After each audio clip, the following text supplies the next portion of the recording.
About the U.S. Social Security Disability Fund. Keep an eye on this part, folks. At the moment, nearly 11 million Americans receive some sort of Social Security disability benefit at a cost of about $140 billion a year. So we're at about 11 million. Now look at this number. That number of people who receive disability benefits is up 321% since 1970. Why would that be? What is more, the fund is expected to run dry in just a couple of years. No surprise there, since it's being tapped into so heavily. Stuart Varney is the host of Varney & Company on the Fox Business Network. This is something, Stuart, that has, that I've been keeping an eye on for a while, and I know you have too. It's extraordinary, the ballooning of the number of people who are getting disability benefits. The workplace is supposed to have gotten safer and safer and safer over the last 30 years, 40 years, right? You are correct. That's entirely true. What's happened is a lot of people are using Social Security disability instead of unemployment benefits. It has come to that.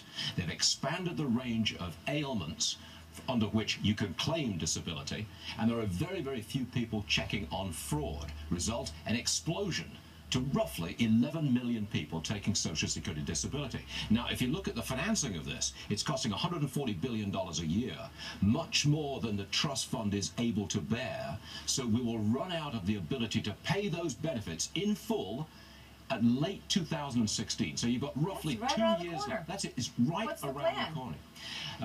Treasury Secretary Jack Lew, he wants to take money from the retiree portion of Social Security, put it into the disability portion, jack up the disability fund, and thereby be able to pay it out longer in full. So what's he going to do about the retirees? Precisely. That means that the retiree fund runs out of money a year or two earlier than it's supposed to. So the plan is to rob Peter to pay Paul, essentially.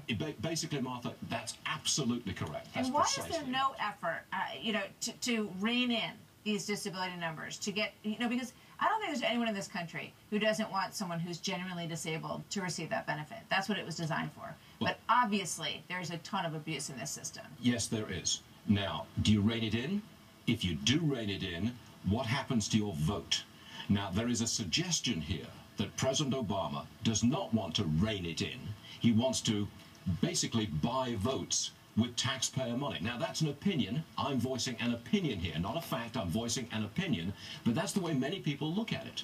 You extend unemployment benefits, you extend food stamps. Basically, you buy votes with taxpayer money. Somewhat similar with disability. You don't rein in the fraud, you don't rein in the number of claimants, because that would annoy, shall we say, your voting bloc.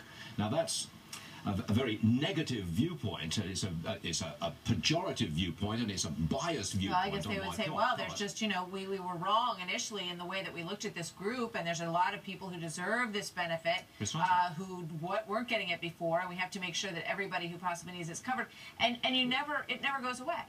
No, it does not. Once you get it. Once you're on, you're on. And the number of people who actually drop off is something like less than 0.5%. So wow. It's benefits for life, just about. Something to think about. Stuart, thank you.